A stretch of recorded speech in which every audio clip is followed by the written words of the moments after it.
No one has any real need for more than one watch. In fact, with a cell phone in every pocket, no one needs even the one.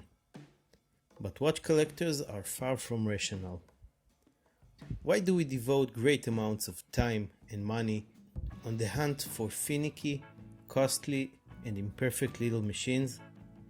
Perhaps the thread that unites us all is our fascination with a sense of permanence that reaches not only far into the depth of history, but allows us to hand a bit of ourselves into the future.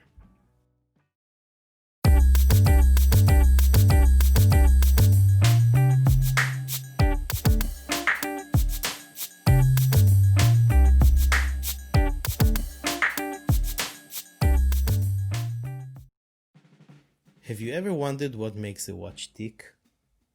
Hi guys, welcome to my affordable watch collection. Today we are going to do something a little bit different, something that hasn't been done on the channel before. Today I actually have a book review and recommendation for you, Eternal Springs by Eric Gregoire, an introduction to the world of mechanical watches. But before we dive into the review, if you are new here to the channel, my name is Aviv, and this channel is all about budget-friendly watches. So if that's something that interests you, make sure you subscribe to the channel and hit the little notification bell as well. Eternal Springs is a very extensive book about the world of mechanical watches. It covers the history of mechanical watches, including some very interesting stories and anecdotes, like the infamous story of the Radium Girls, which I am going to present to you in just a moment. It also covers everything there is to know about mechanical watches, the different type of watches, the different parts of a watch, and of course, the different parts of a mechanical movement, and how they all work together to make the watch tick. Eric Gregoire has been involved in the world of horology for over 20 years now. He's a collector and a restorer of primarily vintage timepieces. He has serviced approximately 1,000 timepieces over the years and has gained a deep understanding of the inner processes that bring watches to life. Eric reached out to me and asked me if I wanted to read and to review his book, and after taking a first look at the book, I said yes. However, this is by no means a paid review. Eric is not paying me to say anything about this book. You are going to get my authentic opinion.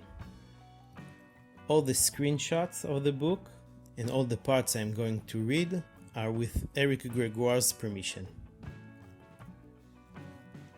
The book has 173 pages, and it starts with a brief run through the history of watches, from the days of big stationary clocks, through the technological advancements that allowed shrinking the parts into pocket watches, all the way to the quartz crisis, and back to the renewed popularity of mechanical watches. There is an interesting discussion about whether mechanical watches have souls or not, and then Eric goes on to describe in detail the different parts of a watch and the materials used in watchmaking. For example, what are watch cases? What are the different types and shapes of watch cases? And what different materials they are made of?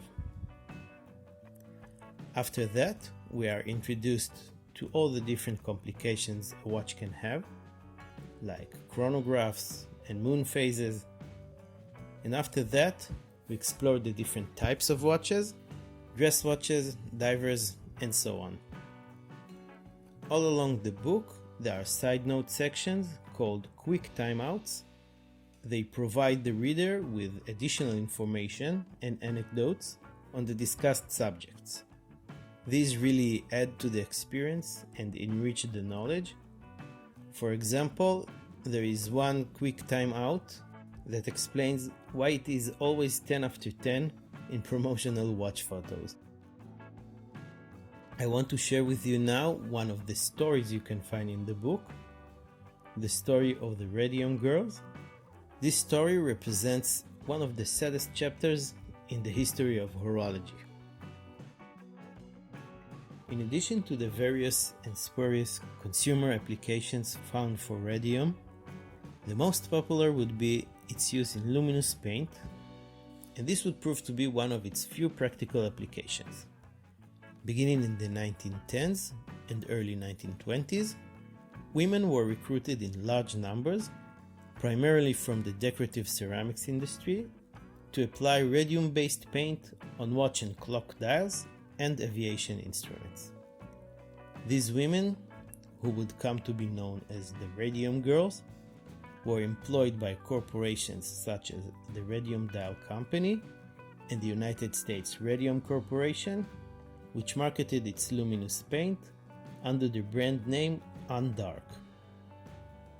The women are instructed by management to incorporate their ceramic painting techniques of shaping the brushes with their lips and tongue in order to form a fine point for precise painting.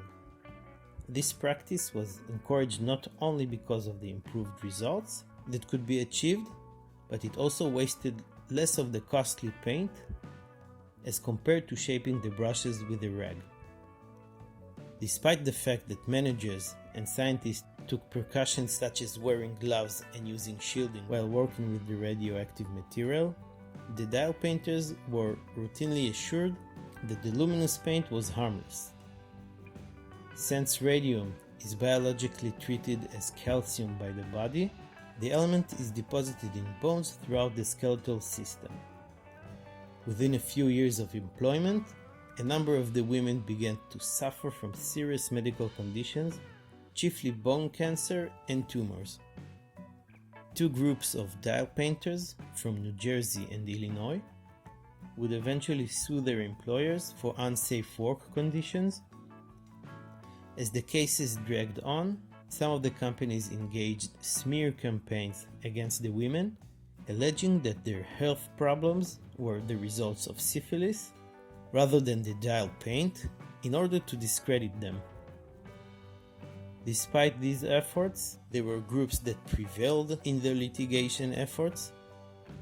The resulting publicity helped to raise awareness of workers' rights and led to improvements in occupational health standards that remain in place until today.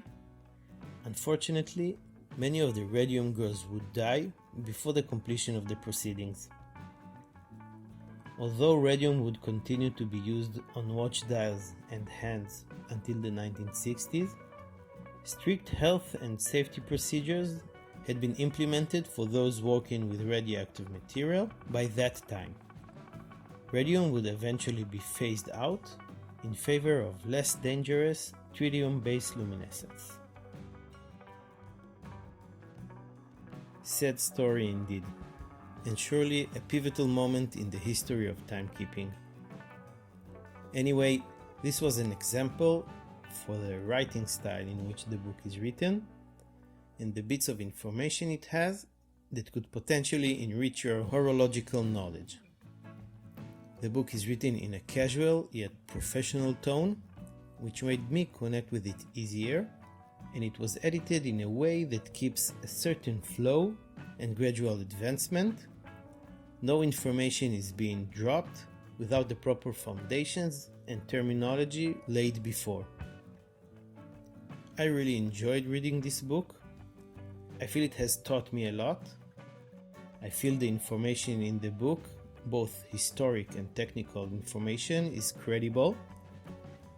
Reading it, I felt the author really knows his stuff. If I had to point at one thing that I would prefer to see different, it is the overall visual experience. While the book has some very nice photos that accompany the text and demonstrate the topics discussed, a bit more effort could have been put to make the book more visually appealing. With that being said, this isn't a book that was meant to be fashionable, nor does it have to be. I would recommend Eternal Springs to anyone who wants to get familiar with the world of watches in general and mechanical watches specifically. It gives you a professional and thorough insight as to what's going on inside your watch.